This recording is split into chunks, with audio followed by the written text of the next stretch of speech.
this is the Peter Pan story, roughly speaking. Peter Pan is this magical boy.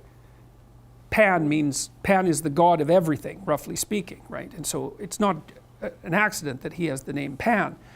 And he's the boy that won't grow up. And he's magical. Well, that's because children are magical. They can be anything. They're nothing but potential. And Peter Pan doesn't want to give that up. Why? Well, he's got some adults around him, but the main adult is Captain Hook. Well, who the hell wants to grow up to be Captain Hook? First of all, you've got a hook. Second, you're a tyrant. And third, you're chased by the dragon of chaos with a clock in its stomach, right? The crocodile. It's already got a piece of you. Well, that's what happens when you get older. Time has already got a piece of you. And eventually, it's got a taste for you. And eventually, it's going to eat you. And so Hook is so traumatized by that he can't help but be a tyrant. And then Peter Pan looks at traumatized Hook and says, well, no, I'm not sacrificing my childhood for that. So that's fine, except he ends up king of the Lost Boys. In Neverland, well, Neverland doesn't exist, and who the hell wants to be king of the Lost Boys? And he also sacrifices the possibility that he'll have a real relationship with a woman, because that's Wendy, right? And she's kind of conservative, middle class, London dwelling girl. She wants to grow up and have kids and have a life. She accepts her mortality, she accepts her maturity. Peter Pan has to content himself with Tinkerbell. She doesn't even exist. She's like the fairy of porn. She doesn't exist. She's the substitute for the real thing.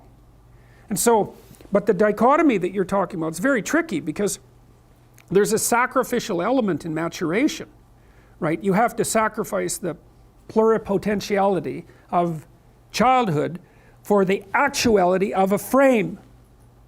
And the question is, well, why would you do that? Well, one reason is it happens to you whether you do it or not.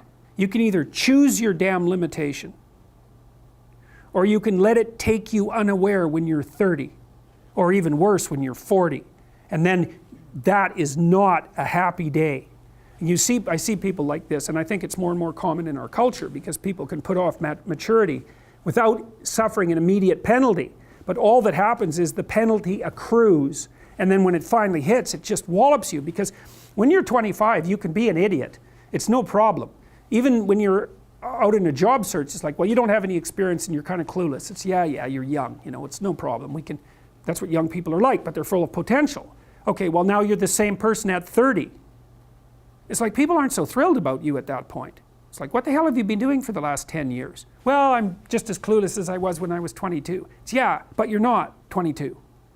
You're an old infant, right? And that's an ugly thing, an old infant. So part of the reason you choose your damn sacrifice, because the sacrifice is inevitable, but at least you get to choose it. And then there's something that's even more complex than that in some sense, is that the problem with being a child is that all you are is potential, and it's really low resolution. You could be anything, but you're not anything. So then you go and you adopt an apprenticeship, roughly speaking, and then at least you become something. And when you're something, that makes the world open up to you again. Like if you're a really good plumber, then you end up being far more than a plumber, right? You end up being a good employer. Not that plumbers, I'm not putting plumbers down. It's like more power to plumbers. They've saved more lives than doctors.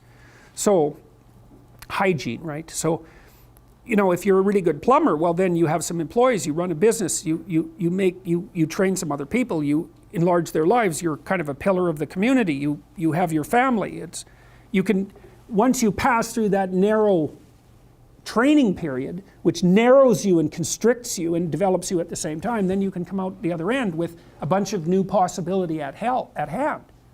And Jung talked about that. He thought that part of the proper path of development in the last half of life was to rediscover the child that you left behind as you were apprenticing.